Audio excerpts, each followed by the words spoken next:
எந்த நபருக்கு நீங்கள் ஒளிந்தீர்களோ, எந்த நபருடைய முகத்தை பார்க்கிறதற்கு நீங்கள் வருத்தப்பட்டீர்களோ, அவர்களை என் வாழ்க்கையிலே சந்திக்கவே கூடாது என்று நினைத்தீர்களோ, ஆனால் நான் விசுவாசிக்கிறேன், கர்த்தர் யோசுவாவுக்கு ஆணையிட்ட அந்த வாக்குத்தத்தத்தை உங்களுக்கும் எனக்கும் ஆணையிடுகிறார்.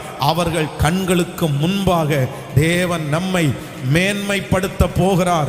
உங்கள் பிள்ளைகளை மேன்மைப்படுத்த போகிறார். நம்முடைய குடும்பத்தை கர்த்தர் மேன்மைப்படுத்த போகிறார். ஆண்டவருடைய வருகை தாமதிக்குமானால் இந்த ஆண்டு முடிகிறதற்குள்ளே உங்கள் சத்துருக்களுக்கு முன்பாய் தேவன் உங்களை மேன்மைப்படுத்துகிறதை நீங்கள் பார்ப்பீர்கள். உங்களோடு வேலை செய்கிறவர்களுக்கு முன்பாய் கர்த்தர் உங்களை மேன்மைப்படுத்துகிறதை பார்ப்பீர்கள். உங்களுடைய சுற்றி குடியிருக்கிறவர்களுக்கு முன்பாய் கர்த்தர் உங்களை மேன்மைப்படுத்துகிறதை உங்களுடைய கண்கள் காணும். ஆமென். எத்தனை பேர் விசுவாசிக்கிறீர்கள்? இது யோசுவா